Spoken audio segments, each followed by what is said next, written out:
хорошо, что мы на «ты» с каждым нашим небом.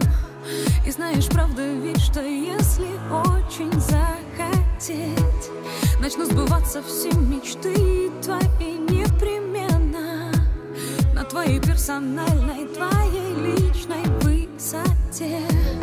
Если по-честному так взять вместе и поверить, то чудеса к нам на ладони упадут, как снег.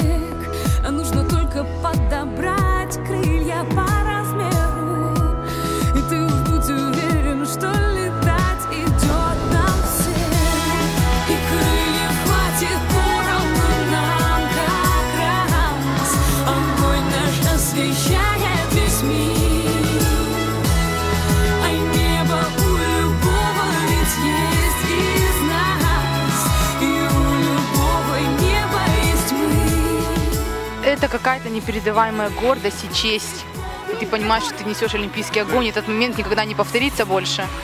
И какие-то вот правда непередаваемые чувства. Гордость в основном. Сегодня, можно сказать, такая приятная ответственность на нас легла, и мы ее с гордостью, с достоинством вот так пронесли в нашей красивой, замечательной республике.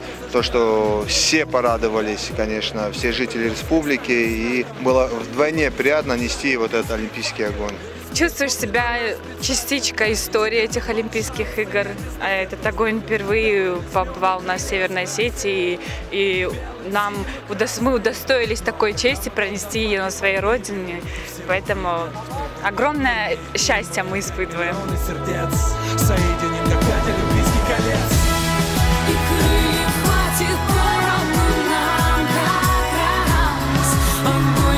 Освещает весь мир,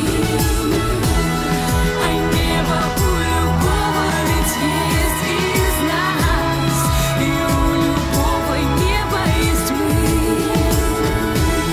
И крыльев хватит поровну нам как раз.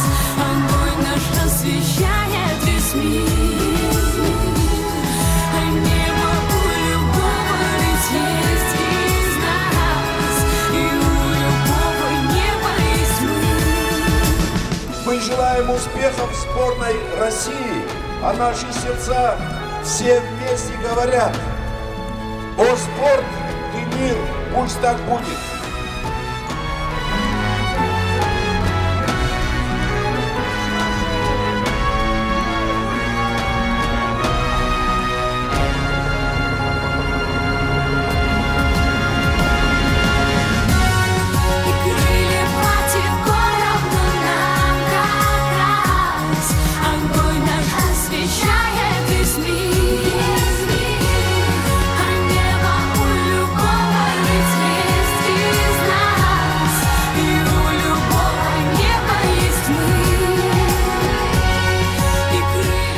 Здесь происходила эстафета Олимпийского огня, мы волонтеры, мы смотрели за порядком, было очень весело и очень холодно.